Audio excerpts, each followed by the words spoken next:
So hello everyone, सभी को hi hello नमस्ते। मैं अमन आप सभी का एक बार फिर से स्वागत करता हूं पैरा मेडिकल सारथी यूट्यूब चैनल पर। दोस्तों, हमने पिछले क्लास में किया था एमसीक्यू सेट 1 किसका, माइक्रोबायोलॉजी का, जिसमें हमने किए सर 50 क्वेश्चन बेहतरीन लेवल के, अच्छे लेवल तो नहीं कह सकते, ईजी कह सकते हैं। बेसिक क्वेश्चन हमने सारे कवर कर लिए। सेट 2 में हम 50 मोर क्वेश्चंस करेंगे, लेकिन लेवल इंक्रीज रहेगा। ठीक है। बहुत सारे बच्चों ने कमेंट्स में फीडबैक दिया, सर 45 आउट ऑफ 50 क्वेश्चन सही हुए, सर 47 सही हुए। आज भी जरूर फीडबैक देना, क्योंकि आज क्वेश्चन का लेवल इजी है, तो हो सकता है क्वेश्चन आपके थोड़े कम सही हो, लेकिन सीख के जाना है, डीमोटिवेट नहीं होना है। ठीक है। ध्यान से पढ़ते चलो, साथ साथ पढ़ते चलो, साथ के साथ याद करते चलो। ठीक है। स्टार्ट करते हैं हम MCQ set 2 chapter microbiology. Start करते हैं पहला क्वेश्चन से। Which bacterial structure is primarily responsible for motility. किस बैक्टीरियल संरचना से गतिशीलता होती है, मोर्टेलिटी होती है। मोर्टेलिटी जानते हो क्या है? मान लो एक बैक्टीरिया है, इसको उठ के दूसरी जगह जाना है, इसको इस जो डिस्टेंस इसने कवर किया, इस डिस्टेंस को हम बोलते हैं मोर्टेलिटी। यानी मूव किया, एक जगह से दूसरी जगह उसने मूव किया बैक्टीरिया ने। ठीक है। इसको हम बोलते हैं मोर्टेलिटी। ठीक है। तो इस स्ट्रक्चर को, इस बैक्टीरियल स्ट्रक्चर को यहाँ से यहाँ तक पहुँचाने में कौन सी स्ट्रक्चर हेल्प करेगी? क्या पिलाई हेल्प करेगी, कैप्सूल हेल्प करेगी, फ्लैजिला हेल्प करेगी, या राइबोसोम हेल्प करेगा? तो इसका राइट आंसर है फ्लैजिला। हर एक बच्चे को पता होगा। इजी क्वेश्चन से स्टार्ट करते हैं। फ्लैजिला जो होती है व्हिप लाइक स्ट्रक्चर, मतलब चाबुक के समान संरचना होती है, जो कि बैक्टीरिया को लोकोमोशन में हेल्प करती है। फ्लैजिला चाबुक जैसी संरचनाएं होती हैं जो जीवाणु को गति प्रदान करती है। ये बैक्टीरिया थी, इसको यहाँ से उठ के यहाँ जाना था, इसके पीछे ये चाबुक जैसी व्हिप लाइक स्ट्रक्चर होती है, इसी को हम बोलते हैं फ्लैजिला। इतनी चीज़ क्लियर है? तो कौन सी संरचना से मोर्टेलिटी आएगी सर? फ्लैजिला से आएगी। अगले क्वेश्चन की तरफ बढ़ो। Which bacteria is known for forming endospore in unfavourable conditions. कौन सा ऐसा बैक्टीरिया है जो प्रतिकूल परिस्थितियों में एंडोस्पोर बनाता है? अब मेरी बात ध्यान से समझो, पहले प्रतिकूल परिस्थितियां समझो। प्रतिकूल परिस्थितियां या जिसको अनफेवरेबल कंडीशंस बोलते हैं, एग्जाम्पल हो गए जैसे हॉट सल्फर स्प्रिंग्स जिसका टेम्परेचर 100 डिग्री से भी ऊपर होता है, या फिर हो गए ठंडे प्रदेश जिसका टेम्परेचर -डिग्री सेंटीग्रेड में होता है। ये कंडीशंस होती हैं अनफेवरेबल कंडीशंस। ठीक है। तो ऐसे कौन सी बैक्टीरिया की होती हैं जो फॉर्म करती है एंडोस्पोर? और एंडोस्पोर क्या होती है? एंडोस्पोर बैक्टीरिया के ऐसे फॉर्म होते हैं जो कि सर्वाइव कर जाते हैं अनफेवरेबल कंडीशंस में। एक्सोस्पोर नहीं सर्वाइव करते, एंडोस्पोर सर्वाइव करते हैं। पहली चीज़ ये क्लियर कर लेना। ठीक है। तो बैक्टीरिया की कौन सी संरचना होती है, कौन सा ऐसा बैक्टीरिया है जो एंडोस्पोर बनाकर अनफेवरेबल कंडीशंस में भी जिएगा? क्या ई कोलाई जिएगा? क्या स्टैफिलोकोकस ऑरियस जिएगा? क्या क्लोस्ट्रीडियम टिटेनी बनाएगा एंडोस्पोर फॉर अनफेवरेबल कंडीशंस? या साल्मोनेला टाइफी बनाएगा? तो इसका राइट आंसर हो जाएगा मेरे दोस्त सी, क्लोस्ट्रीडियम टिटेनी। ठीक है। Endospore are dormant forms that help in survival in extreme conditions. Endospore जीवाणु के सोए हुए रूप होते हैं। ध्यान से सुन लेना। एंडोस्पोर क्या होते हैं? जीवाणु के सोए हुए रूप होते हैं जो कठिन परिस्थिति में भी जीवित रहने में सहायता करते हैं। तो एंडोस्पोर की कहानी याद हो गई। तो बाकी जो 3 है ये एंडोस्पोर इन अनफेवरेबल कंडीशंस नहीं बनाएंगे, लेकिन जो क्लोस्ट्रीडियम टिटेनी है ये अनुकूल परिस्थितियों में, प्रतिकूल परिस्थितियों में, अनफेवरेबल कंडीशंस में एंडोस्पोर बनाएगा। इतनी चीज क्लियर है? अगला question again easy question. Which is the principle of Ziehl Neelsen staining. ठीक है। जीन निल्सन स्टैनिंग की मूलभूत प्रक्रिया या प्रिंसिपल क्या है? जेडन स्टैन, जिसको हम बोलते हैं एएफपी स्टैन या एसिड फास्ट बैसिलाई स्टैन। ठीक है। तो इसका राइट आंसर सर बिना सोचे समझे सी लगा दो। स्टेज फास्ट स्टैनिंग होती है। ग्राम रिएक्शन ग्राम स्टैनिंग की होगी। कैप्सूल स्टैनिंग, स्पोर स्टैनिंग भी गलत है। तो इसका राइट आंसर हो जाएगा सर जीन निल्सन स्टैनिंग का प्रिंसिपल एसिड फास्ट स्टैनिंग होता है। इन चीज क्लियर है? This stand help identify acid fast organism like Mycobacterium. यह विधि एसिड फास्ट जीवों की पहचान के लिए होती है। एग्जाम्पल ले लो माइकोबैक्टीरियम। इन्हीं चीज क्लियर है? इन्हीं चीज क्लियर है? आगे बढ़ जाओ। अगला क्वेश्चन सुनो। अगला क्वेश्चन बहुत इंपॉर्टेंट क्वेश्चन है। थोड़ा सा लेवल अब अप हो रहा है धीरे धीरे। क्वेश्चन ध्यान से सुनो। Which of the following bacterial toxins is heat labile. ठीक है। निम्नलिखित में से कौन सा बैक्टीरियल टॉक्सिन गर्मी से नष्ट हो जाता है? इस कंडीशंस को हम क्या बोलते हैं? Heat labile. हीट लेबाइल की मीनिंग क्या हुई सर? ऐसा बैक्टीरियल टॉक्सिन जो कि हीट, गर्मी से डिस्ट्रॉय हो जाए, नष्ट हो जाए, डीनेचर हो जाए, इसको हम बोलेंगे हीट लेबाइल। तो ऐसा कौन सा बैक्टीरिया है, कौन सा बैक्टीरियल टॉक्सिन है इनमें से जो कि हीट लेबाइल है, जो गर्मी पड़ने पर नष्ट हो जाएगा? क्या टिटेनस टॉक्सिन है? क्या कोलेरा टॉक्सिन है, बॉटुलिनम टॉक्सिन है, या endotoxin of gram negative bacteria है जो कि हीट लेबाइल है। तो इसका राइट आंसर हो जाएगा मेरे दोस्त, जिनको नहीं आता ध्यान से सुन लो, अभी के अभी याद कर लो। जो कोलेरा टॉक्सिन होता है ये होता है हीट लेबाइल, ये गर्मी पड़ने पर गर्मी से नष्ट हो जाता है। ठीक है, ध्यान से सुनो। Heat labile toxins lose activity at high temperatures unlike exotoxins. जो हीट लेबाइल टॉक्सिन्स होते हैं ये अपनी एक्टिविटी लूज कर देते हैं हाई टेम्परेचर्स पर, unlike endotoxin. Heat labile toxin उच्च तापमान पर नष्ट हो जाते हैं जबकि एंडोटॉक्सिन्स नहीं नष्ट होते। इतनी चीज़ क्लियर है, इतनी चीज़ क्लियर है। मैंने अभी बात की थी थोड़ी इससे पहले वाले क्वेश्चन में कि एंडोटॉक्सिन जो होता है वो एक्सट्रीम कंडीशंस में सर्वाइव कर जाता है। एंडोटॉक्सिन जो होता है एक्सट्रीम कंडीशन पे सर्वाइव कर जाता है, और हीट लेबाइल टॉक्सिन जो होते हैं वो एक्सट्रीम कंडीशन जैसे हाई टेम्परेचर पर डीनेचर हो जाते हैं, नष्ट हो जाते हैं। इतनी चीज़ क्लियर है। अगला क्वेश्चन देखो, ये एग्जामिनर का फेवरेट क्वेश्चन होता है। ठीक है, what type of immunity is provided by vaccine. ठीक है, वैक्सीन से किस प्रकार की रोग प्रतिरोधक क्षमता मिलती है। वैक्सीन, जो वैक्सीन हम टीकाकरण कराते हैं बचपन में ना, बच्चों को देते हैं टीकाकरण, तो उससे हमें किस प्रकार की रोग प्रतिरोधक क्षमता मिलती है। क्या नेचुरल पैसिव मिलती है, आर्टिफिशियल एक्टिव मिलती है, आर्टिफिशियल पैसिव मिलती है, और नेचुरल एक्टिव मिलती है। यहाँ पर हमने जो हेर फेर किया है 2 वर्ड का किया है, एक किया है नेचुरल, एक किया है आर्टिफिशियल, एक किया है एक्टिव, एक किया है पैसिव। अब ध्यान से सुनो चारों की मीनिंग। नेचुरल की मीनिंग क्या होती है सर? नेचुरल की मीनिंग होती है जहाँ मान लो आप मदर के पेट में हो, ठीक है, आपने मदर से क्या किया, आईजीजी प्राप्त की, इम्यूनोग्लोबिन प्राप्त की, तो वो होता है बाय बर्थ, या आपने मदर से प्राप्त की, वो क्या हुआ, नेचुरल। ठीक है, आपने अपने नेचुरल सोर्सेज से उसको प्राप्त किया, बनाया, या प्लेसेंटा से प्राप्त किया, तो वो हो गया नेचुरल। ठीक है, तो नेचुरल की कहानी क्लियर है। आर्टिफिशियल की अब कहानी सुनो। जैसे वैक्सीन होती है, वैक्सीन जो होती है वो किसी ने बनाया है, ठीक है, वैक्सीन जो होती किसी ने इंजेक्शन के फॉर्म में बनाया है या ड्रॉप के फॉर्म में बनाया है, उसके बाद आपको कंपनी प्रोवाइड कर रही है, तो वो क्या आर्टिफिशियल है, नेचुरली तो बनी नहीं, किसी ने बनाई, तो वो हो गई आर्टिफिशियल। तो नेचुरल और आर्टिफिशियल की कहानी खत्म। अब सुनो एक्टिव और पैसिव की कहानी। एक्टिव और पैसिव की कहानी ध्यान से सुनो।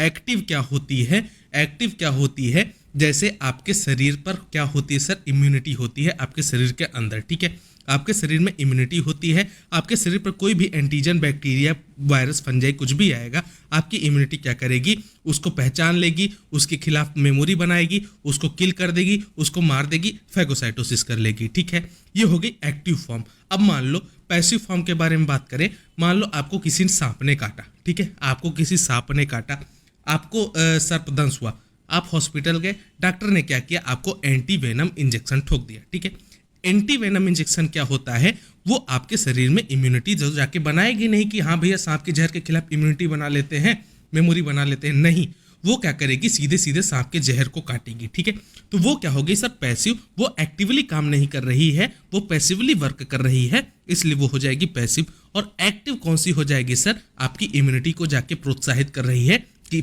इस बैक्टीरिया को पहचान लो, इन फ्यूचर कभी भी ये बैक्टीरिया आए तो इसको दौड़ा के मार देना। अब नेचुरल, आर्टिफिशियल, एक्टिव, पैसिव में क्लियर है बात।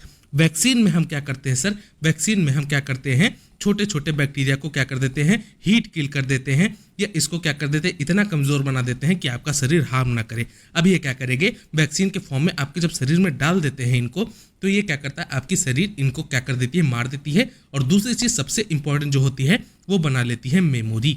मेमोरी बना लेगी तो इन फ्यूचर कभी भी इस बैक्टीरिया, वायरस, फंजाई का अगर स्पोर या किसी भी फॉर्म में आपके शरीर में इंटर करेंगे तो सेकेंडरी इम्यून रिस्पॉन्स जनरेट होगी जो कि तुरंत की तुरंत इन्हें कर देगी किल। इतनी चीज़ क्लियर है। ये पूरी इम्यूनोलॉजी में बहुत टिप्स पे आपके पढ़ा दिया हूँ। तो वैक्सीन आ जाए, एंटी वेनम आ जाए, एंटी वेनम क्या हो जाएगा सर, आर्टिफिशियल पैसिव हो जाएगा। ऐसे वैक्सीन की बात करूं तो ये क्या एक्टिवली आपके क्या कर रही है, इम्यून सिस्टम को एक्टिवेट कर रही है, तो ये आर्टिफिशियल एक्टिव हो जाएगा। ऐसे पूछा जाए आईजीजी क्या है, आईजीजी क्या है, ये क्या है, नेचुरल है और एक्टिवली वर्क कर रही है, तो ये नेचुरल एक्टिव हो जाएगा। तो इन सारी चीज़ों का एग्जाम्पल आप सिंपल से सॉल्व कर सकते हो इस कॉन्सेप्ट के बेस पे। जी बिल्कुल कर सकते हो। मैंने बात की वैक्सीन की, तो वैक्सीन क्या हो जाएगा सर, आर्टिफिशियल एक्टिव हो जाएगा। आर्टिफिशियल क्यों? वैक्सीन किसी कंपनी ने हमें बनाकर प्रोवाइड की। एक्टिव क्यों है? क्योंकि इसने हमारी इम्यून सिस्टम को स्टिमुलेट किया। तो क्या आर्टिफिशियल एक्टिव वैक्सीन का एग्जाम्पल हो जाएगा सर? बिल्कुल हो जाएगा। तो ये क्वेश्चन बहुत इंपॉर्टेंट है, बहुत अच्छा क्वेश्चन है, ध्यान से सॉल्व कर लेना, ठीक है। Vaccine stimulate the body to produce its own antibodies. Vaccine शरीर को एंटीबॉडीज बनाने के लिए प्रेरित करती है, इसीलिए इसे कृत्रिम सक्रिय प्रतिरक्षा कहते हैं। तो एक्टिव, नेचुरल, पैसिव, आर्टिफिशियल, ये सारी चीज़ें बिल्कुल यहाँ से क्लियर हो जाएंगी आपकी, ठीक है। आगे बढ़ता हूँ, अब ध्यान से सुनो। Which micro organism is best grown on Sabouraud's agar. Sabouraud's का फुल फॉर्म शॉर्ट में क्या बोलते हैं सर? एसडीए। फुल फॉर्म इसका क्या है? सॉप रॉड्स डेक्सट्रोज अगर, ठीक है। ये किसके लिए सूटेबल होता है? ये होता है सूटेबल सर फंजाई के लिए। पीएच इसका क्या होता है सर? ध्यान से सुनो, पीएच का खेल इसमें होता है। इसके अम्लीय पीएच होता है, यानी पीएच लो होता है। कितना होता है? 7 कम होता है, इसलिए इसको एसिडिक पीएच बोलते हैं। और ये फंगल ग्रोथ के लिए उपयुक्त होता है, क्योंकि एसिडिक पीएच में बैक्टीरिया ग्रो नहीं कर पाएंगे। तो जो सॉप रॉड्स अगार होता है वो स्पेशली फंजाई के लिए होता है, ये चीज़ ध्यान रखना, ठीक है। अगला क्वेश्चन सुनो, अगला क्वेश्चन सुनो। अगला क्वेश्चन जो है, विच of the following organism is common cause of nosocomial infections, ठीक है। निम्नलिखित में से कौन सा जीव अस्पताल में उत्पन्न संक्रमण, जिसको बोलते हैं नोजोकोमियल, का सामान्य कारण है? पहली चीज तो नोजोकोमियल वर्ड आते ही आपके दिमाग में क्या जाना चाहिए? ऐसा इन्फेक्शन जो हॉस्पिटलाइज्ड हो, हॉस्पिटल बॉर्न हो, ठीक है। दूसरी चीज, इनमें से कौन सा ऑर्गेनिज्म है जो नोजोकोमियल का कॉज है, इन्फेक्शन करता है? क्या स्ट्रेप्टोकोकस पायोजेंस करता है? क्या स्यूडोमोनास एरिगुनोसा करता है? क्या वाइब्रो कॉलेरी करती है? या यर्सीनिया पेस्टिस करता है, ठीक है। अब ध्यान से सुनो, इसका राइट आंसर हो जाएगा सर बी, जिसको बोलते हैं Pseudomonas aeruginosa. It survives in hospital environment and it's resistant to many antibiotics. अच्छा, हॉस्पिटल जो होते हैं उसके अंदर एंटीबायोटिक्स की भरमार होती है, पोछा वछा भी बराबर लगाया जाता है, लेकिन जो ये होता है ना स्यूडोमोनास एरिगुनोसा, ये क्या कर लेता है? इनके खिलाफ रेजिस्टेंट हो जाता है, इम्यूनिटी अपने अंदर डेवलप कर लेता है, ठीक है। रेजिस्टेंट हो जाता है, यानी तो ये मेनी एंटीबायोटिक्स के खिलाफ रेजिस्टेंट हो जाता है, तो ये सर्वाइव कर जाता है हॉस्पिटल इन्वायरमेंट में, ठीक है। ये अस्पतालों में जीवित रह सकता है और कई एंटीबायोटिक के प्रति प्रतिरोधी होता है। तो जो स्यूडोमोनास एरिगुनोसा है, यही कॉज करता है आपका नोजोकोमियल इन्फेक्शन। बहुत अच्छा क्वेश्चन है ये, ध्यान से याद कर लेना, ठीक है। अगले क्वेश्चन की तरफ बढ़ो। अगला जो क्वेश्चन है, what type of haemolysis is shown by Streptococcus pyogenes on blood agar. Blood agar पर स्ट्रेप्टोकोकस पायोजेंस किस प्रकार का हिमोलिसिस दिखाता है? क्या अल्फा हिमोलिसिस दिखाएगा, बीटा हिमोलिसिस दिखाएगा, गामा हिमोलिसिस दिखाएगा, या इनमें से कोई हिमोलिसिस नहीं दिखाएगा? अब इसका कॉन्सेप्ट ध्यान से समझो, ठीक है। दिखाएगा बीटा हिमोलिसिस। अब बीटा हिमोलिसिस क्या है? Beta haemolysis shows complete lysis of RBC creating clear zones. जो बीटा हिमोलिसिस में होता है, आरबीसी का पूरा अपघटन होता है, जिससे क्लियर जोन बनते हैं। अब मेरी बात ध्यान से सुनना, बात की जाए क्लियर जोन कहाँ बन रहा था सर? क्लियर जोन किस में बन रहा था? तो कौन बना रहा था सर? ब्लड अगार पर स्ट्रेप्टोकोकस पायोजेंस ये बनाता है क्लियर जोन। क्लियर जोन बनाता है और क्या कैसा हिमोलिसिस करवाता है सर? बीटा हिमोलिसिस करवाता है। क्या इन्हीं चीज़ क्लियर है? याद कर लोगे। आगे बढ़ जाऊँ, आगे देखो। Which of the following is used to disinfect drinking water in emergencies? आपात स्थिति में अगर हमें पीने के पानी को शुद्ध करना है, उसको डिसइंफेक्ट करना है, उसके लिए हम क्या उपयोग करते हैं? क्या सोडियम क्लोराइड इस्तेमाल करते हैं हम इमरजेंसीज में? क्या आयोडीन इस्तेमाल कर सकते हैं इमरजेंसीज में? क्या ग्लूकोज इस्तेमाल कर सकते हैं हम डिसइंफेक्टेंट के तौर पे? या ग्लिसरीन इस्तेमाल कर सकते हैं हम इमरजेंसीज में डिसइंफेक्टेंट ड्रिंकिंग वाटर के तौर पे, ठीक है। तो इसका राइट आंसर हो जाएगा सर बी, आयोडीन। आयोडीन जो होता है, इसको हम इमरजेंसी में पीने के पानी को शुद्ध करने के लिए इस्तेमाल कर सकते हैं। Iodine is an effective and fast acting water disinfectant. Iodine जो होता है वो एक इफेक्टिव होता है और तेज जल प्रक्षालक, जिसको हम बोलते हैं डिसइंफेक्टेंट होता है, ठीक है।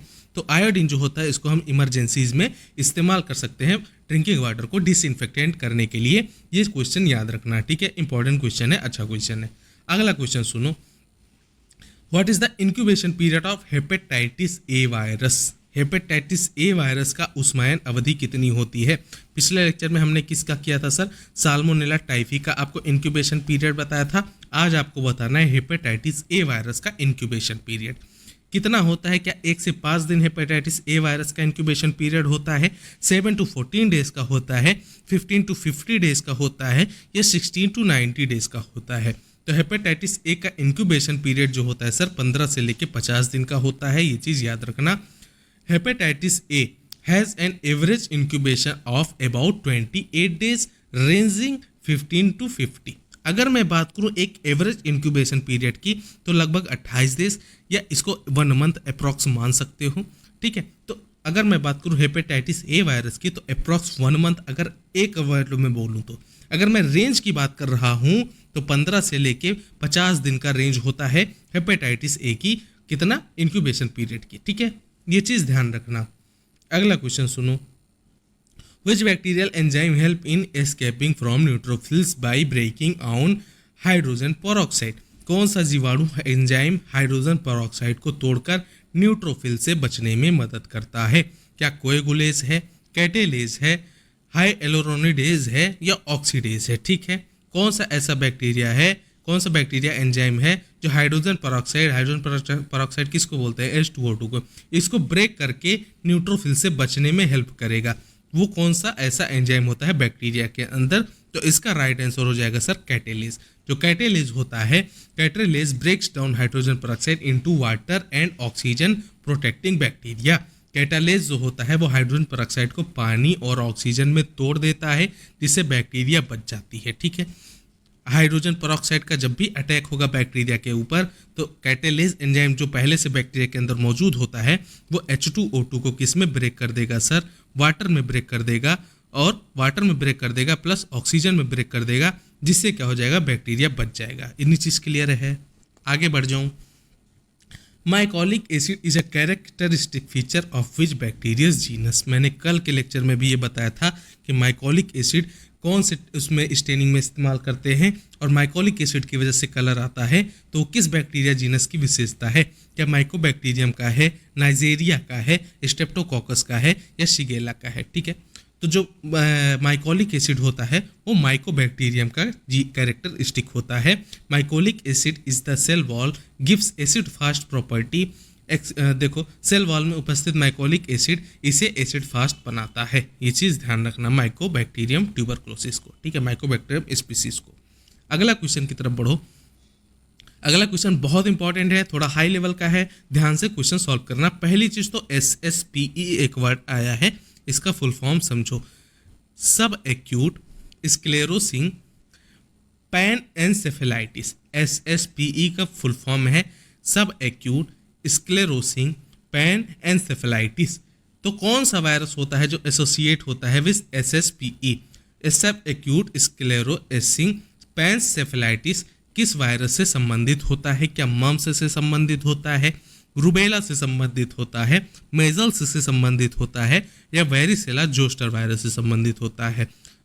जिनका भी कल बहुत अच्छे से क्वेश्चन सॉल्व हो रहा होगा, आज थोड़ा लेवल टफ हो रहा होगा उनके लिए, कल से लेवल और बढ़ जाएगा, तो परेशान नहीं होना, सीख के जाना है, ठीक है। तो जो SSPE होता है ये मीजल्स वायरस से संबंधित होता है। मीजल्स वायरस, अब सुनो ध्यान से, SSPE is a range complication of measles virus that affect the brain year after infection. SSPE खसरे वायरस का एक जटिलता है। मीजल्स वायरस क्या खसरा वायरस बोलते हैं, इसकी वजह से खसरा होता है, एक जटिलता है जो कि संक्रमण के बाद मस्तिष्क में वर्षों बाद प्रभावित करता है, ठीक है। SSPE खसरे वायरस की एक जटिलता है, कॉम्प्लिकेशन है, जो इन्फेक्शन के कई वर्ष बीत जाते हैं। मान लो इन्फेक्शन आपको आज हुआ, आज 2000 कितना चल रहा है, 25 चल रहा है, फिर कितने वर्ष, मान लो 4-5 वर्ष हो गए, 2027-28 में आपके ब्रेन को अफेक्ट करेगा, ठीक है। ये SSPE वायरस की एक जटिलता है। कौन कॉज करता है सर? मेजल्स कॉज करता है, खसरे का वायरस की एक जटिलता है, ठीक है। तो इसी को बोलते हैं सब एक्यूट स्क्लेरोसिंग पैन एनसेफेलाइटिस। ये चीज़ ध्यान रखना। अगले क्वेश्चन की तरफ चलो। Which immunoglobulin is predominant in mucosal secretions like saliva and tears. लार और आंसू जैसी म्यूकोजल स्रावों में कौन सी इम्यूनोग्लोबिन प्रमुख होती है? मैंने आपको जब भी इम्यूनोलॉजी पढ़ाई थी, एक मैंने वन लाइनर भी पढ़ाया इम्यूनोलॉजी का, और इम्यूनोलॉजी का मैंने शायद फंडा बॉक्स भी पढ़ाया है, तो उसमें ध्यान से सुनना। मैंने इम्यूनोग्लोबिन्स बहुत अच्छे से पढ़ाए, पांचों के फंक्शन बताए, पांचों के कार्य बताए थे, ठीक है। ट्रिक क्या था सर, गम दे, ठीक है, सॉरी गेम डी बोल दो, गेम लिख दो, डी बोल दो, या गम दे बोल दो। ये 5 होती हैं आपकी एंटी, ठीक है, इम्यूनोग्लोबिन्स। कौन कौन सा इसमें देखो फंक्शन क्या क्या है, जो लार जिसको बोलते हैं सलाइवा, और आंसू, आंसू जिसको बोलते हैं टीयर्स, इन जैसी म्यूकोजल स्राव में कौन सी इम्यूनोग्लोबिन होती है? क्या आईजीजी होती है, आईजीए होती है, आईजीएम होती है, या आईजीई होती है? सर इसका राइट आंसर है बी, जो आईजीए होती है ये सिक्रीशंस में पाई जाती है। तो सिक्रीशंस क्या है सर? सलाइवा भी तो सिक्रीशन है ना, आंसू भी तो सिक्रीशन है ना, तो आंसू जितनी भी इस बॉडी की सिक्रीशंस हैं उनके अंदर आईजीए पाई जाएगी। इसके अलावा इसी को बोलते हैं कोलोस्ट्रम में पाई जाती है। कोलोस्ट्रम के लिए अगर वर्ड आ जाए, बहुत इंपॉर्टेंट लाइन है, कोलोस्ट्रम में सबसे ज़्यादा क्या पाई जाती है सर? आईजीए पाई जाती है। कोलोस्ट्रम क्या होती है? Mother's first milk, mother's first milk को हम बोलते हैं कोलोस्ट्रम, ठीक है। तो ये चीज़ ध्यान रखना, बहुत इंपॉर्टेंट है आईजीए, ठीक है। तो इसका राइट आंसर हो जाएगा सर आईजीए, ये सिक्रीशंस में पाई जाती है। IgA protect mucosal surfaces from infection, IgA mucosal सतहों को संक्रमण से बचाता है, ठीक है। फिर मैंने कहा था डीएनए आरएनए वायरस, ये चीज़ अच्छे से याद कर लेना, मैं बहुत अच्छे से पढ़ाऊंगा, ठीक है। Which of the following is a DNA virus, निम्नलिखित में से कौन सा डीएनए वायरस है? क्या इन्फ्लुएंजा डीएनए वायरस है? क्या रेबीज वायरस डीएनए वायरस है? Hepatitis B virus DNA virus है? एचआईवी वायरस डीएनए वायरस है? एचआईवी हमने पहले बता दिया था आरएनए वायरस होता है, रेबीज वायरस आरएनए वायरस है, इन्फ्लुएंजा वायरस आरएनए वायरस है। सर डीएनए कौन सा बचा? Sir hepatitis B DNA virus है, ठीक है। Hepatitis B, unlike other hepatitis virus, HBV is a DNA virus. अन्य हेपेटाइटिस वायरस के विपरीत एचबीवी एक डीएनए वायरस है। ये चीज़ ध्यान रखना, जो अदर हेपेटाइटिस वायरस हैं वो डीएनए वायरस नहीं होते, लेकिन हेपेटाइटिस बी वायरस जिसको हम बोलते हैं शॉर्ट में एचबीवी, ये डीएनए वायरस होता है। ये चीज़ ध्यान रखना, बहुत इंपॉर्टेंट क्वेश्चन है ये। आगे बढ़ जाओ। Which organism cause gas gangrene, ठीक है। गैस गैंग्रीन किस जीव से होता है? गैस गैंग्रीन कौन सा ऑर्गेनिज्म कॉज करता है? क्लोस्ट्रीडियम परफ्रिंजेंस कॉज करते हैं, बैसिलस एंथ्रेसिस कॉज करता है, स्ट्रेप्टोकोकस गैलेक्टाई का कॉज करता है, या ई कोलाई इसेरेसिया कोलाई कॉज करता है गैस गैंग्रीन? ध्यान से सुनो, गैस गैंग्रीन क्या है? गैस गैंग्रीन पहले आंसर सुन लो। क्लोस्ट्रीडियम परफ्रिंजेंस कॉज करते हैं, it is an anaerobic spore farmer that produce gas and toxin in tissue. यह एक एनारोबिक एंडोस्पोर बनाने वाला जीव है। कौन? क्लोस्ट्रीडियम परफ्रिंजेंस, जो कि ऊतक में, टिश्यू में गैस और टॉक्सिन्स बनाता है। इसी को हम बोलते हैं गैस गैंग्रीन, ठीक है। तो गैस गैंग्रीन किसने बनाया सर? क्लोस्ट्रीडियम परफ्रिंजेंस ने बनाया। अगला क्वेश्चन सुनो, अगला क्वेश्चन सुनो। Which fungal infection is associated with immunocompromised patient and shows broad non septate hyphae, ठीक है। कौन सा फंगल संक्रमण इम्यूनो कॉम्प्रोमाइज मरीजों में होता है? इम्यूनो कॉम्प्रोमाइज मरीज जिससे इनकी इम्यूनिटी बहुत लो होती है, इम्यूनो कॉम्प्रोमाइज जिनकी इम्यूनिटी लो होती है और चौड़ी बिना विभाजन वाली हाइफी दिखाता है, ठीक है। कौन सा एग्जाम ऑप्शन दिया हुआ है? एस्परजिलोसिस होता है, हिस्टोप्लाज्मोसिस होता है, म्यूकर माइकोसिस होता है, या क्रिप्टोकोकोसिस होता है? तो इसका राइट आंसर है sir mucormycosis, mucormycosis. Mucor species cause aggressive infections with broad expected hyphae. Mucor जाति द्वारा हुआ संक्रमण आक्रामक होता है, एग्रेसिव होता है और चौड़ी बिना विभाजन वाली हाइफी दिखाता है। इसको हम बोलते हैं broad expected hyphae. Broad expected hyphae कौन दिखाएगा सर? Mucormycosis. कौन दिखाएगा सर? म्यूकर वाली स्पीसीज दिखाएंगी, फंगल स्पीसीज है। क्या इनिसिस क्लियर है? इनिसिस क्लियर है। हाइफी किसकी विशेषता है सर? फंगस की विशेषता है।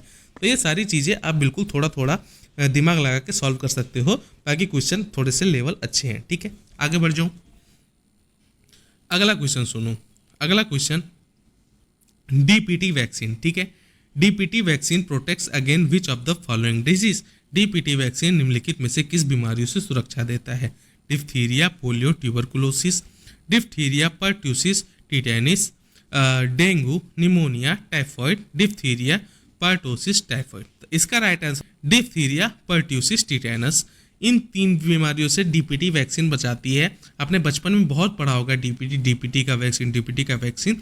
तो जो डीपीटी होती है इन्हीं 3 चीज से बचाती है, डिप्थीरिया से, पर्ट्यूसिस से और टिटेनस से। ठीक है, diphtheria, pertussis, tetanus. DPT is a combined vaccine for these 3 major childhood illness.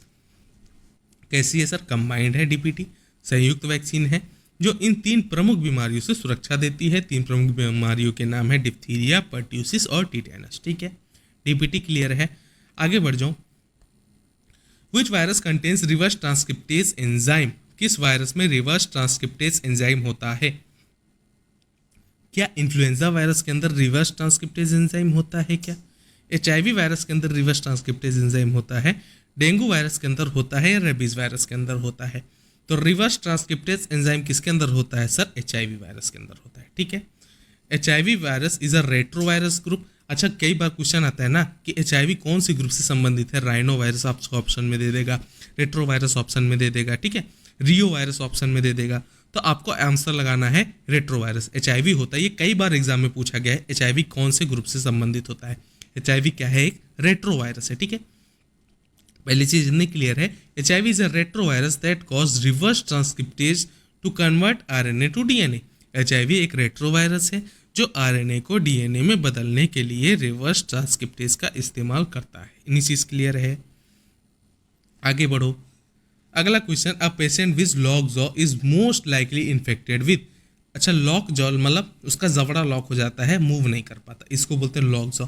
तो लॉक जॉ से ग्रस्त मरीज किस संक्रमण से पीड़ित है? ठीक है, क्लोस्ट्रीडियम टिटेनी से पीड़ित है, क्लोस्ट्रीडियम बोटुलिनम से पीड़ित है, नाइजेरिया मेनिंजाइटिस से पीड़ित है या ट्रिपेनोमिया पैलिडियम से पीड़ित है? जो लॉक जॉ होता है ना, देखो लॉक जॉ जो होता है वो क्लोस्ट्रीडियम टिटेनी टिटेनस में होता है। ठीक है, टेटाइनोस्पाज्मिन टॉक्सिन जो होता है किससे निकलता है? क्लोस्ट्रीडियम टिटेनी से। ये कॉज करता है spastic paralysis and lockjaw. C tetani द्वारा निर्मित टॉक्सिन से टेटानोस्पाज्मिन मांसपेशियों को जकड़ देती है जिससे लॉक जॉ होता है। मांसपेशी स्पाज्म, मसल स्पाज्म से कोई भी क्वेश्चन आए ना, सीधा सीधा आंसर टिटेनी लगा देना। Muscle spasm, rapid muscle spasm किस डिजीज में होती है सर? टिटेनस में होती है। ठीक है, कौन कॉज करता है सर? क्लोस्ट्रीडियम टिटेनी कॉज करता है। कौन सा टॉक्सिन निकालता है सर? टेटानोस्पाज्मिन टॉक्सिन निकालता है। इतनी चीज क्लियर है। तो इसका राइट आंसर हो जाएगा सर ए, क्लोस्ट्रीडियम टिटेनी। अगला क्वेश्चन देखो। अगला क्वेश्चन है, विच of the following cause walking pneumonia? निम्नलिखित में से कौन सा वॉकिंग निमोनिया का और कॉज करता है? वॉकिंग निमोनिया का कारण क्या है? स्ट्रेप्टोकोकस निमोनी है, माइकोप्लाज्मा निमोनी है, लिगोनेला नीमोफिला है या हीमोफिलस इन्फ्लुएंजी है? अब आप क्या करोगे, गलती कैसे होती है? आपने पढ़ा निमोनिया, सीधे सीधे स्ट्रेप्टोकोकस निमोनिया आंसर लगा देते हो। ठीक है, ध्यान से सुनो, मैंने क्या पूछा सर? Walking pneumonia. ये करता है माइकोप्लाज्मा निमोनी। ध्यान से सुनना क्यों। Mycoplasma causes a milder form of pneumonia, hence वो कॉल्ड वॉकिंग निमोनिया। माइकोप्लाज्मा द्वारा हुआ निमोनिया कैसा होता है सर? हल्का होता है, इसीलिए इसे वॉकिंग निमोनिया कहते हैं। मतलब ऐसा निमोनिया जो हल्का हो, वॉकिंग हो। ठीक है, आपको थोड़े बहुत लक्षण आए, इससे ज़्यादा आपके शरीर को हार्म ना पहुंचे, इसको हम बोलते हैं वॉकिंग निमोनिया। स्ट्रेप्टोकोकस निमोनिया से जो निमोनिया होगा ना वो तगड़ा वाला होगा। ठीक है, लेकिन माइकोप्लाज्मा उतना सीवियर केस नहीं कॉज करता, इसीलिए इसको हम बोलते हैं वॉकिंग निमोनिया। तो वॉकिंग निमोनिया कौन कॉज करेगा सर? Mycoplasma pneumoniae. सीधे सीधे पहले पढ़ के आंसर मत लगा देना, स्ट्रेप्टोकोकस गलत हो जाएगा। पूरा क्वेश्चन ध्यान से पढ़ लेना। ठीक है, अगला क्वेश्चन सुनो। अगला क्वेश्चन सुनो, which bacterial toxin inhibits the release of inhibitory neurotransmitters leading to spastic paralysis? ठीक है, कौन सा बैक्टीरियल टॉक्सिन इनहिबिटरी न्यूरोट्रांसमीटर को रिलीज होता है जिसे ऐठन वाली पक्षघात, जिसको बोलते हैं स्पैस्टिक पैरालिसिस। मैंने बताया था ना आपको, स्पैज्म से संबंधित कोई भी शब्द मिले, स्पैसम, ऐठन, muscle spasm, rapid muscle spasm, सीधे सीधे क्लोस्ट्रीडियम टिटेनी को खोजना, टिटेनस को खोजना, टिटेनोस्पाज्मिन को खोजना और टैक्सोप्लाज्मा को खोजना। ठीक है, तो इसका राइट आंसर हो जाएगा सर टेटानोस्पाज्मिन। टेटानोस्पाज्मिन जो होती है वो पक्षाघात या स्पैस्टिक पैरालिसिस कॉज करती है। टेटानोस्पाज्मिन is produced by Clostridium tetani. It blocks the release of inhibitory neurotransmitters. कौन से होते हैं सर? गाबा होता है, ग्लाइसिन होता है, लीडिंग टू अनसपोज्ड मसल कॉन्ट्रैक्शन और सेप्टिक पैरालिसिस। ठीक है, इतनी चीज क्लियर है। तो इसका राइट आंसर ऐठन वैठन शब्द जहां भी मिल जाए ना, मसल में ऐठन हो रही है, टिटेनोस्पाज्म। ठीक है, अगला बढ़ जाओ। Which fungal infection is most commonly seen in AIDS patient. अच्छा ठीक है, एड्स पेशेंट जो होता है जिनको HIV वायरस का संक्रमण होता है, तो ये क्या करता है सर, CD4 सेल्स को मार देती है। इससे क्या होता है सर, इम्यूनिटी क्या हो जाती है, वीक हो जाती है। इम्यूनिटी वीक हो जाती है तो और जो छोटे मोटे चिंगू मंगू बैक्टीरिया वायरस फंजाई होते हैं उनके लिए अपॉर्चुनिटी बन जाती है, क्योंकि शरीर का क्या है, इम्यून सिस्टम डाउन है। तो शरीर का इम्यून सिस्टम डाउन है तो चंगू मंगू आके कहेंगे कि अब तो हम यहाँ रहेंगे, तुम्हारा इम्यून सिस्टम ही नहीं है, मुझे मारेगा क्या।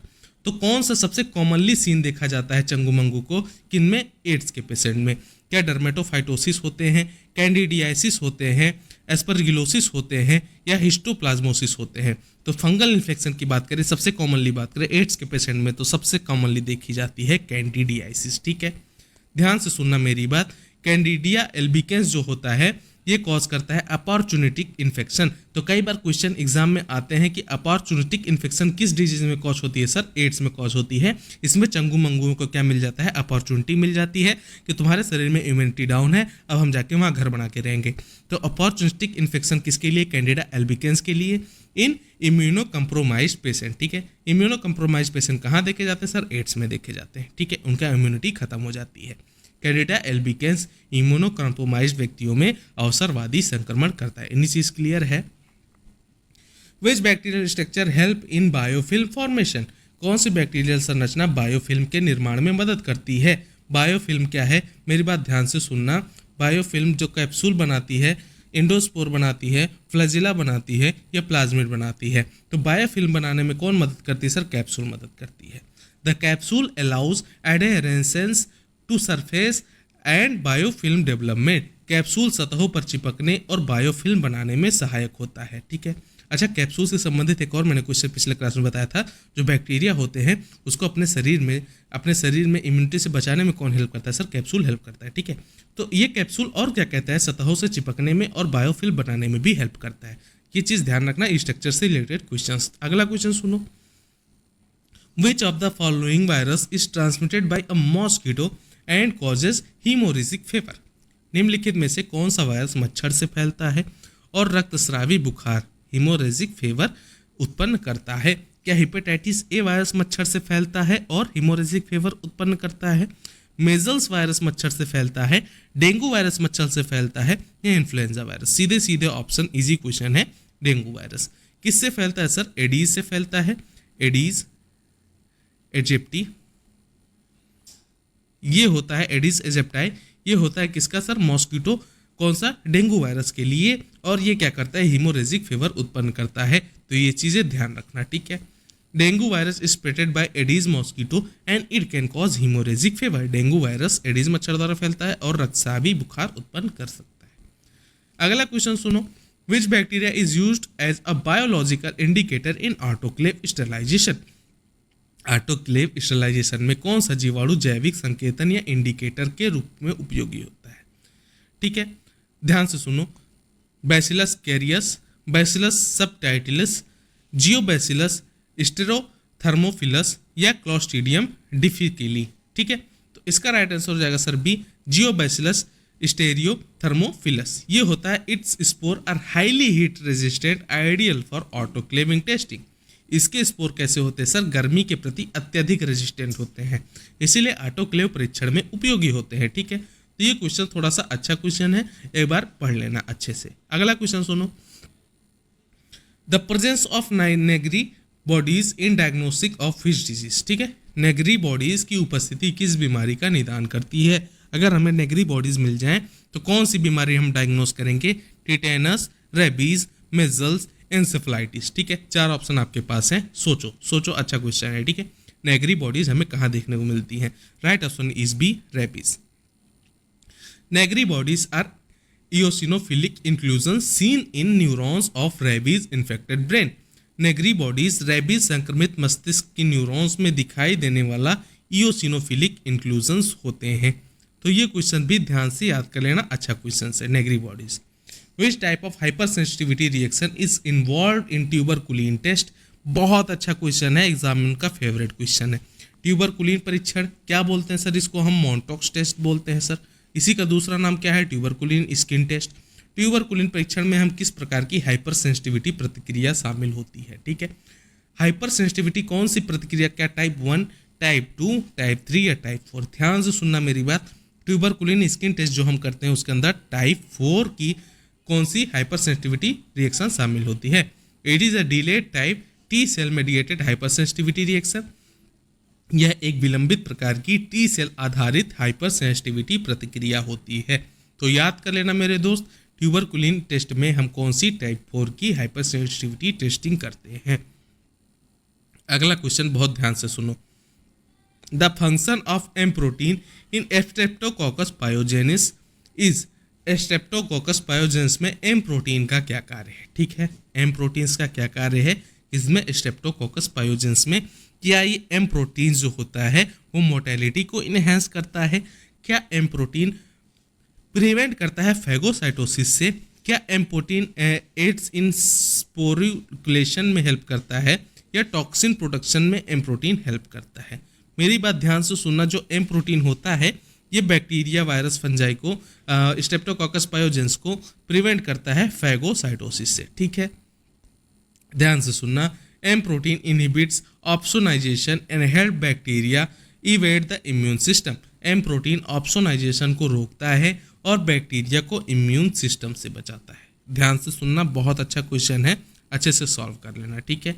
अगला क्वेश्चन सुनो, अगला क्वेश्चन सुनो ध्यान से मेरी बात। Which viral disease shows Koplik's spot in oral mucosa? बहुत अच्छा क्वेश्चन है, लेवल अच्छा है। कौन सा वायरल बीमारी मुंह की श्लेष्मा झिल्ली पर कॉप्लिक स्पॉट्स दिखाई देते हैं? किस डिजीज में कॉप्लिक्स के स्पॉट्स दिखाई देते हैं ओरल म्यूकोसा पर, मुंह की श्लेष्मा झिल्ली पर? क्या रुबेला में दिखाई देते हैं कॉप्लिक स्पॉट? क्या चिकन पॉक्स में कॉप्लिक स्पॉट दिखाई देते हैं? मेजल्स में कॉप्लिक स्पॉट दिखाई देते हैं, या मम्स में कॉप्लिक स्पॉट? तो कॉप्लिक स्पॉट जो होते हैं वो खसरे में, मेजल्स में दिखाई देते हैं, ठीक है। Koplik spot are pathognomonic for measles infection. Koplik spot measles के लिए विशेष पहचान है, ये चीज़ ध्यान रखना, ठीक है। बहुत इंपॉर्टेंट क्वेश्चन है। तो कॉप्लिक जो स्पॉट्स होते हैं मेजल्स से संबंधित होते हैं। अच्छा क्वेश्चन है, एक बार के लिए याद कर लेना। अगला सुनो, the culture media use for Mycobacterium tuberculosis. ये क्वेश्चन जिसको ना आए चुल्लू भर पानी में डूब मरना, ठीक है। बहुत डिटेल में मैंने कल्चर मीडिया का क्लास लिया हुआ है, जिसने भी नहीं देखा कल्चर मीडिया का फंडा बॉक्स जाके जरूर देख लेना। बहुत डिटेल में कल्चर मीडिया उसमें पढ़ा रखी है मैंने, बहुत अच्छे से, बेसिक टू एडवांस, ठीक है। तो कल्चर मीडिया जो यूज़ करते हैं माइकोबैक्टीरियम ट्यूबरकुलोसिस के लिए, वो कौन सी कल्चर मीडिया है? क्या चॉकलेट अगार हम माइकोबैक्टीरियम ट्यूबरकुलोसिस के लिए इस्तेमाल करते हैं, लॉफलर सीरम स्लोप इस्तेमाल करते हैं, लोवेंस्टीन जेंसन मीडियम इस्तेमाल करते हैं, या मैकोंकी अगार इस्तेमाल करते हैं? तो आपको पता है माइकोबैक्टीरियम ट्यूबरकुलोसिस जिसको हम बोलते हैं जनरली टीबी का बैक्टीरिया, इसके लिए हम एल्जे मीडियम इस्तेमाल करते हैं। एल्जे मीडियम क्या है सर? लोवेंस्टीन Jensen medium. तो ध्यान रखना है, माइकोबैक्टीरियम ट्यूबरकुलोसिस के लिए हम लोवेंस्टीन जेंसन मीडियम इस्तेमाल करते हैं। LJ medium support the slow growth of Mycobacterium tuberculosis. LJ medium tuberculosis के धीमे विकास के लिए उपयुक्त होता है, सुटेबल होता है, स्लो ग्रोथ करवाता है, ठीक है। आगे बढ़ो। विच of the following bacteria is oxidase positive? निम्नलिखित में से कौन सा जीवाणु ऑक्सीडेज पॉजिटिव होता है, ठीक है। ऑक्सीडेज पॉजिटिव सर जी क्या, कौन सा होता है sir? E coli oxidase positive होता है, क्लैप्सेला न्यूमोनी ऑक्सीडेज पॉजिटिव होता है, स्यूडोमोनास एरिगुनोसा ऑक्सीडेज पॉजिटिव होता है, या साल्मोनेला टाइफी ऑक्सीडेज पॉजिटिव होता है सर? इसका राइट आंसर हो जाएगा सर स्यूडोमोनास एरिगुनोसा। जो स्यूडोमोनास एरिगुनोसा होते हैं ये होता है oxidase positive. Pseudomonas shows a positive oxidase test turning dark purple, ठीक है।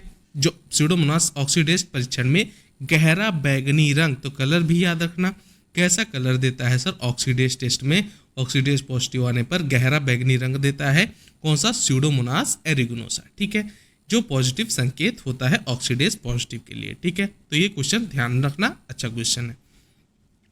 अगला क्वेश्चन ध्यान से सुनो। Which fungus is commonly associated with diabetic ketoacidosis? Diabetic ketoacidosis के साथ सामान्यतः कौन सा फंगस जुड़ा होता है? डायबिटिक कीटो एसिडोसिस मैंने एक बीमारी का नाम बताया, ये किससे संबंधित होता है, किस फंगस स्पीशीज से संबंधित होता है?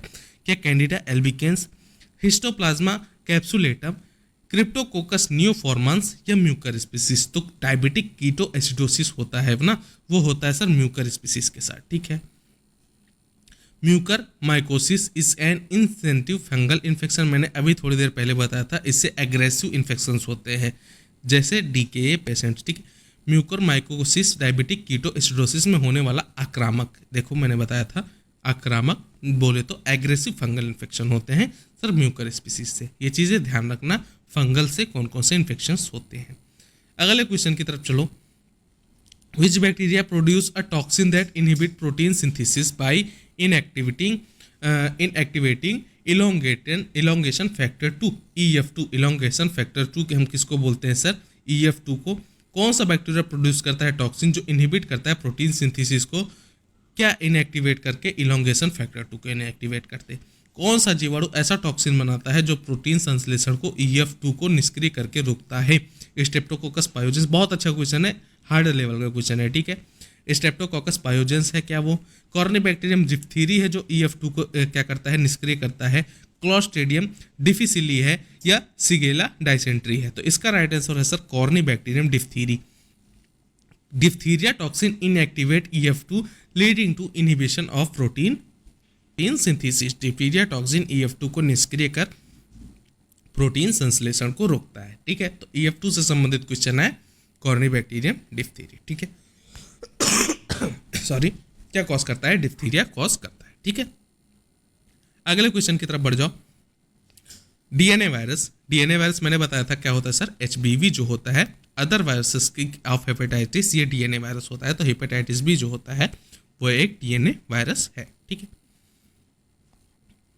एक चीज और, HBV के अंदर ना, HBV के अंदर हेपेटाइटिस बी वायरस के अंदर क्या होता है, रिवर्स ट्रांसक्रिप्टेज एंजाइम होता है। तो ये चीज भी ध्यान रखना कि रिवर्स ट्रांसक्रिप्टेज एंजाइम किसकी एक्टिविटी किसके अंदर देखी जाती है, रिवर्स ट्रांसक्रिप्टेज एक्टिविटी भी हेपेटाइटिस बी वायरस के अंदर देखी जाती है, ठीक है।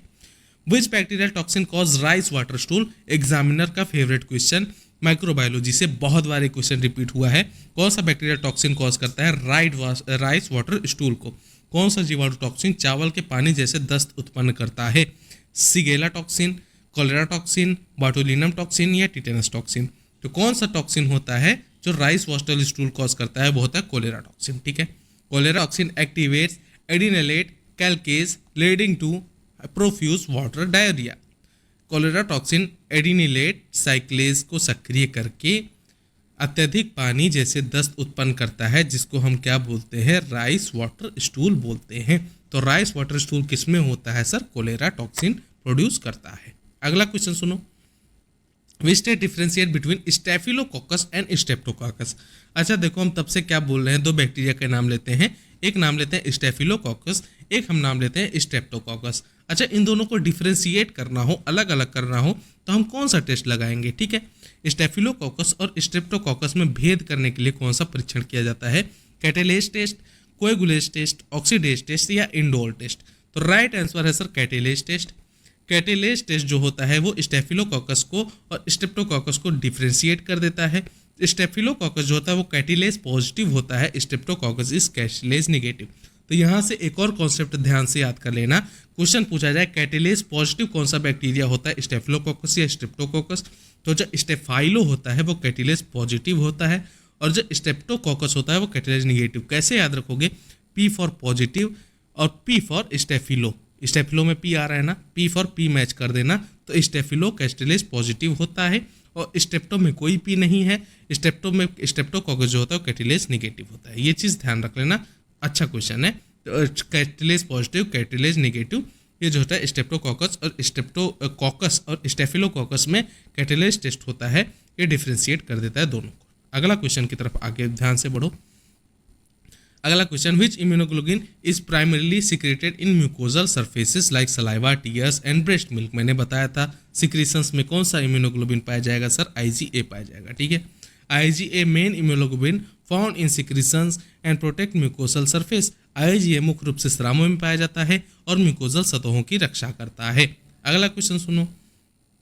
अगला क्वेश्चन अगेन अच्छा question, which microorganism is most commonly associated with bacterial endocarditis in intravenous drugs users, ठीक है।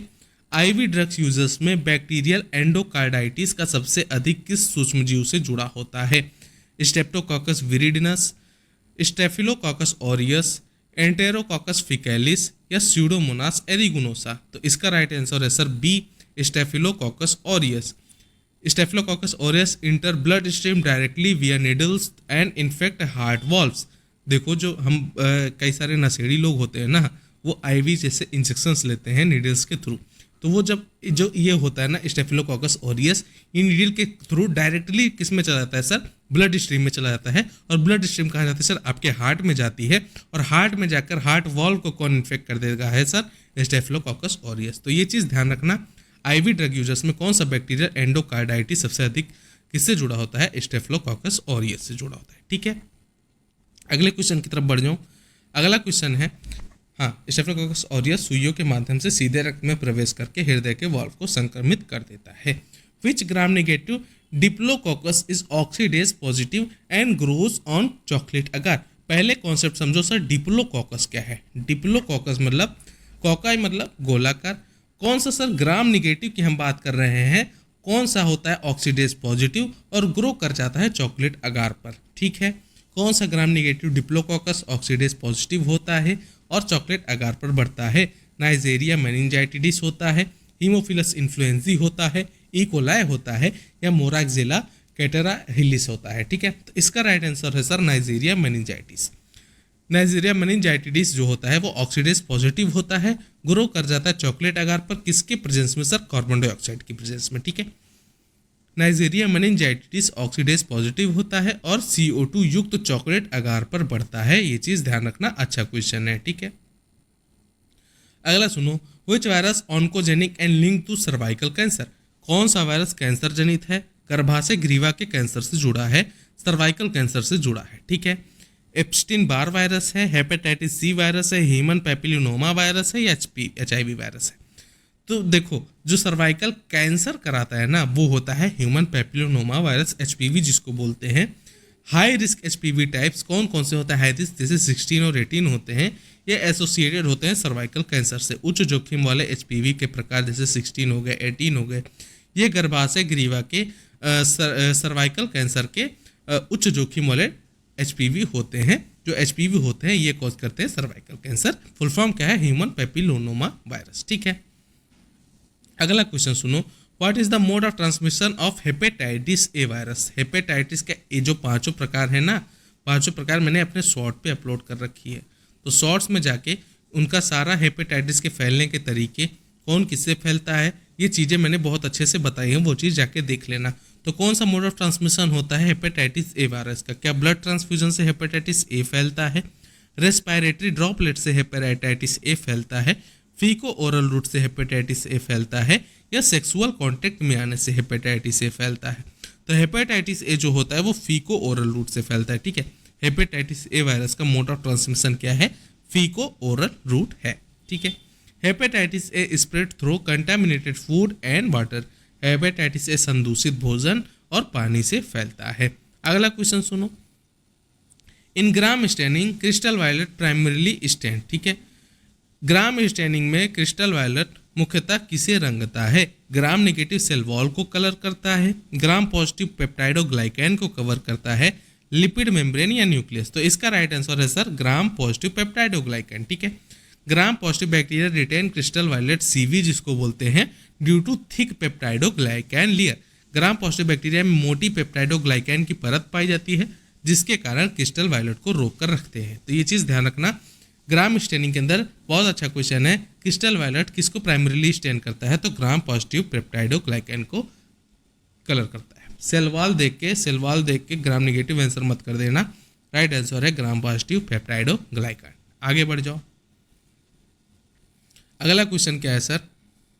विच parasite cause auto infection is identified using scotch tape test. ठीक है, कौन सा परजीवी ऑटो इन्फेक्शन करता है और स्कॉच टेप टेस्ट से पहचाना जाता है? एस्केरियस, लिम्ब्रिकोइड्स, ट्राइक्यूरा, इंटरोबियस वर्मिकुलरिस या टीनिया सोलियम? तो इसका राइट आंसर जो स्कॉच टेप टेस्ट और ऑटो इन्फेक्शन वो करता है enterobius vermicularis. The pin worm होता है जो कॉज करता है perineal itching and it detected by scotch tape test. Pin worm गुदा क्षेत्र में पेरिनेल ईचिंग करता है, खुजली करता है और स्कॉच टेप टेस्ट से पहचाना जाता है। अच्छा क्वेश्चन है, याद कर लेना। एंट्रोबियस वर्मिकुलेस जो होता है इसी को हम बोलते हैं पिन वर्म। ये कॉज करता है पेरिनेल ईचिंग यानी गुदा क्षेत्र में खुजली करता है और इसको हम कैसे डिटेक्ट कर सकते हैं सर? स्कॉच टेप टेस्ट से डिटेक्ट कर सकते हैं। ठीक है, अगले क्वेश्चन की तरफ बढ़ो। Which bacterial species causes gas gangrene? मैंने बताया अभी थोड़ी देर पहले, ये होता है क्लॉस्ट्रीडियम परफ्रिंजेस की वजह से gas gangrene. Produce alpha toxin and gas in tissue causing necrosis and gangrene. ठीक है, यह ऊतकों में गैस और अल्फा टॉक्सिन उत्पन्न करता है जिससे गैंग्रीन और नेक्रोसिस उत्पन्न होती है। Last question of the class, बहुत अच्छा क्वेश्चन है। विच of the following is the zoonotic bacterial infection? निम्नलिखित में से कौन सा जूनोटिक बैक्टीरियल संक्रमण है? क्या टिटेनस जूनोटिक है, टाइफॉइड है, लेप्टोस्पाइरोसिस है या डिप्थीरिया? तो इसका राइट आंसर है सर सी, लेप्टोस्पाइरोसिस। ये होता है क्या? It cause by Leptospira interrogans transmitted via urine of infected animals. जो इन्फेक्टेड एनिमल्स हैं उनके यूरिन से क्या फैलता है? Leptospira interrogans. ये कॉज करते हैं लेप्टोस्पाइरोसिस। लेप्टोस्पाइरा इंटेरोजेंस नामक जीवाणु से उत्पन्न संक्रमित जानवरों के मूत्र से फैलता है। तो कौन सा? इसी को हम बोलते हैं जूनोटिक, यानी किसी जानवर से फैल रहा है। ठीक है, तो bacterial infection of zoonotic is leptospirosis. आपके टोटल 100 क्वेश्चन हमने करा दिए माइक्रोबायोलॉजी के। 50 बेसिक से थोड़ा सा अब एडवांस की तरफ बढ़े हैं। अगले क्लास में हम 150 तक पहुंच जाएंगे और एडवांस लेवल के क्वेश्चन सॉल्व करके। ठीक है, तो साथ के साथ बने रहो, ना आए परेशान नहीं होना, याद करते चलना साथ के साथ। उम्मीद करता हूँ क्लास आपको पसंद आई होगी। कमेंट में फीडबैक और आज का कितना आपका स्कोर बन रहा है ज़रूर बताना और साथ के साथ पढ़ते जाना। और नोट्स आपको कहाँ मिल जाएगा? टेलीग्राम चैनल पे, तो ज्वाइन करके रख लेना। अपने दोस्तों के साथ शेयर जरूर कर देना। ओके, वीडियो पसंद आए हो तो लाइक से सब्सक्राइब, सुपर थैंक्स भी कर सकते हो। Thanks for watching.